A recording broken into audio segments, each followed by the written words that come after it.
Hey, guys. This is my first time posting here, but I wanted to share my story with you. Maybe it will help someone who is going through something similar, or maybe it will just be a good read. Either way, here it goes. I'm a 33-year-old man, and I've been married to my wife, Sarah, for almost 9 years. We met in college, and we had a great relationship. We traveled, ate together, and spent time together basically every night for the first 6 years of the marriage. We didn't have any kids, but we were planning to start a family soon. Everything changed in 2019. That's when I started to notice some red flags that should have warned me that something was wrong. In early 2019, I had to go out of town for a work conference. It was the first time that I had ever been gone overnight from home without her. She immediately suggested that her friend, Mark, might come visit and even stay over those days. Now, for context, Mark is someone she texted all the time. They were close friends, and I know for a fact they had been intimate before we met. I put my foot down and said no, pointing out that he never came over in 6 years, except the one time I was gone. She got mad, but she respected my wishes, to the best of my knowledge. The security cameras didn't show anything suspicious. There were other things as well that gave me pause, but for the interest of time, I will move on. We arrived at the end of 2019, and we were in a movie theater together. I noticed her writing messages to someone on her Apple Watch during the movie. This was very unusual for her to do, and the messages, although I can't remember them, were a bit strong for a coworker at a new job, but nothing overtly sexual or romantic. I asked her about it after the movie, and she brushed it off. Her behavior changed. She started sitting away from me on the couch, changing in a different room, and so on. I started to wonder if I was being cheated on, or what was being hidden from me. I felt tremendous guilt for even thinking about checking her phone for confirmation, feeling that if I did and I was wrong, there was no point in continuing to be married. After thinking about it for days, I decided to check in January 2020. Now, her phone was always close by, and I didn't know the passcode. Luckily, her watch was accessible, and she made the code our anniversary. Irony abound. What I discovered next was horrifying. Sarah and Mark were discussing her hookups with a coworker. They were mocking me for not noticing what was going on. Sarah was discussing how the idea of me touching her was revolting, how she couldn't imagine having kids with me. We had been trying in mid-2019, so this especially hurt. Then I read the messages between Sarah and the coworker. We will call him Carl.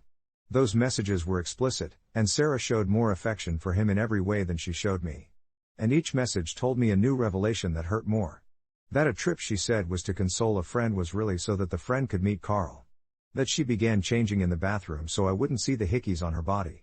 That her therapist knew all of this and said I should be made aware, but that she should be happy with whoever. I stayed up till 3 o'clock or 4 a.m. reading these messages and taking pictures of everything. I didn't sleep that night. My jaw clenched so hard all night that it caused issues for months. She left for work. I was off that day, and my first phone call was to a lawyer. What were my options when I confronted her? What could I say or not say legally? I waited for her to come home, reading over the messages to confirm it wasn't the worst dream I ever had. When I confronted her, I told her what I knew without revealing I had been in her texts. I told her I spotted the hickey, a lie, but she mentioned it in the messages. That I knew she was texting someone.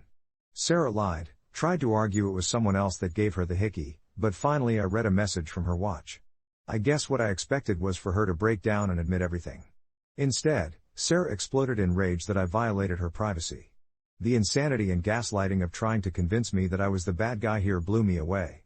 She stormed out of the house and disappeared for 3 days. No communication as to where she was, even though I asked her to tell me where she was staying so I knew she'd be safe.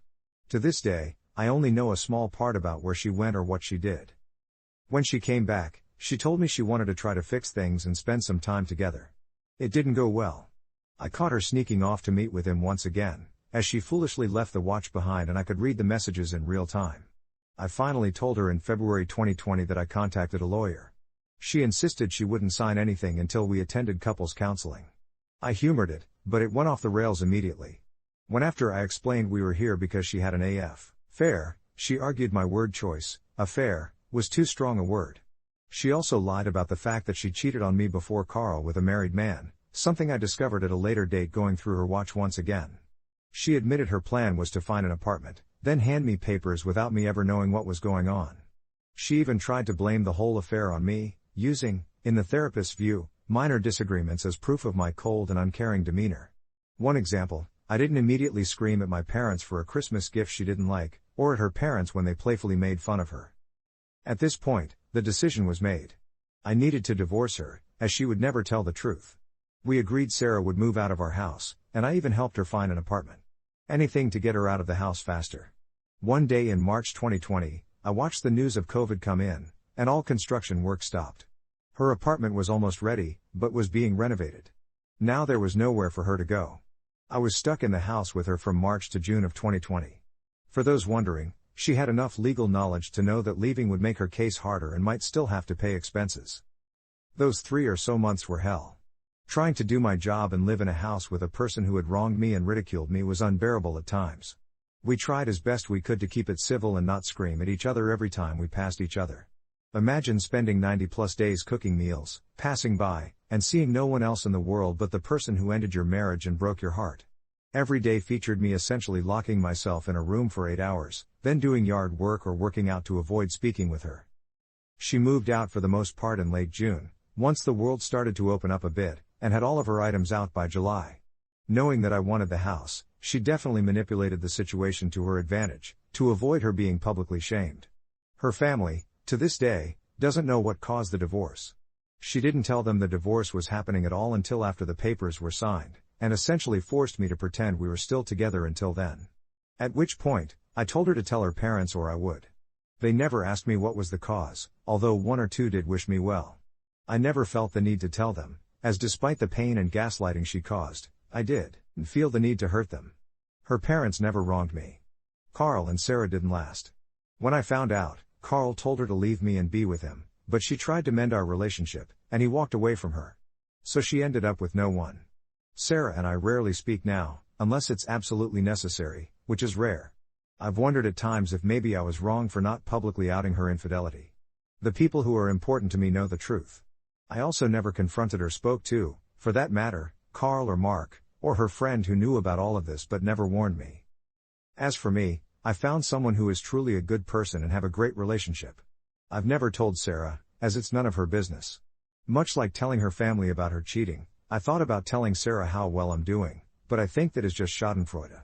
Thanks for reading, and I'd love to hear your thoughts. Story 2. My husband killed someone, and can't cope.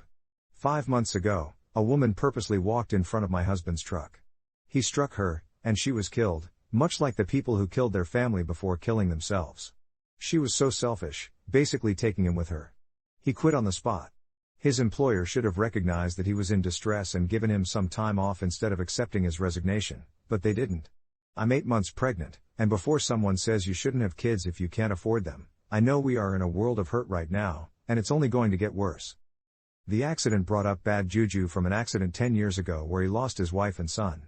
He has anxiety that he didn't have before. He goes to therapy but hasn't driven since the accident. He would rather walk in 100-degree heat than get behind the wheel. He has driven trucks for nearly 13 years, it's all he knows. I know mental health is so important, but we are at a dead end. I won't insult him by acting like I know what he is going through or what he is feeling, but we can't afford for him to grieve any longer. I have been telling him for the last month that we are running out of money. We have less than $100 to our names, and our pantry is bare. Life can't wait for him to get ready. I don't know what ultimatum I can give him that will snap him back to reality, but next week we are going to be living on the street. We are on a month-to-month lease because we don't have the best credit, so if we don't pay, we are out. I've already pushed our car payment back as much as I could. We've used our get-out-of-jail-free cards, used all generosity from our family and friends, and I've exhausted local resources. I work full-time in a salon and simply don't make enough to support us. I try finding outside jobs, but I'm limited until after I give birth. I don't want to come off as insensitive, but he needs to go back to work. We had a small savings that we have been using, but that money is gone. My husband insisted he help out the woman's family with final expenses, which I was against, but he did it anyway. He feels guilty, and I feel like the worst wife in the world saying all this, but I can't do this alone. Update number 1, my husband took his life in front of me.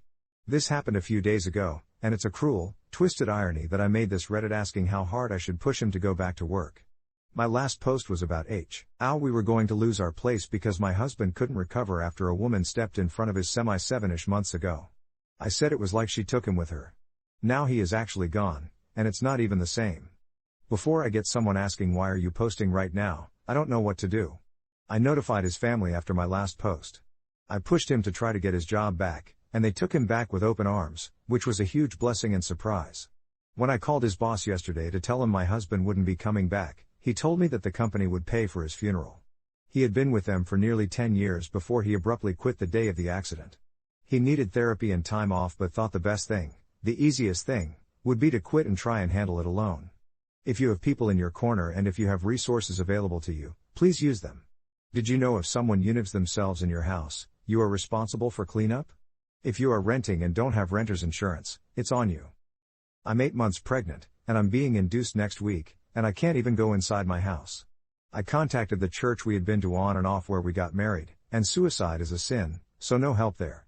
I think I was too hard on him in the last few weeks. I had let the stress build up and didn't tell him how bad things were until it was too late. He thought, oh, she can handle it like she always does.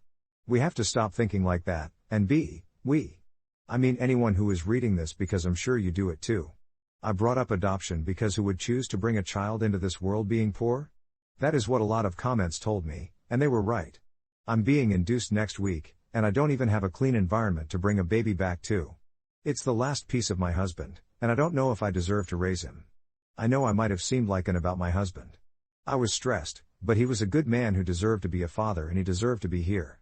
He just didn't see that, and I think I'll have a broken heart for the rest of my life. If anyone is in my area who wants to sit on the curb and drink lukewarm bottled water with a stranger, my DMs are open. If you are struggling, please get help.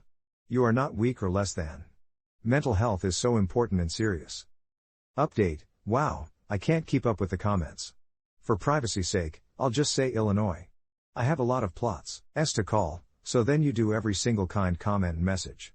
I won't say I'm okay or that I will be anytime soon, but I'm safe.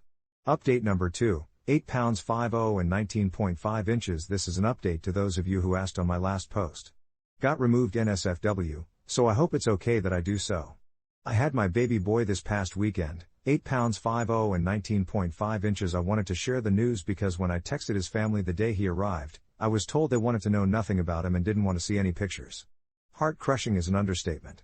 Trying to sign up for survivor benefits and WIC while also filling out life insurance paperwork is surreal. I just hope it's approved ASAP. I'm keeping my baby no matter how hard it'll be. I never thought I'd be sending my husband to heaven and welcoming his boy within a week of each other. I want to believe they somehow crossed paths up there because the thought of him not meeting or never knowing his precious son is unfathomable.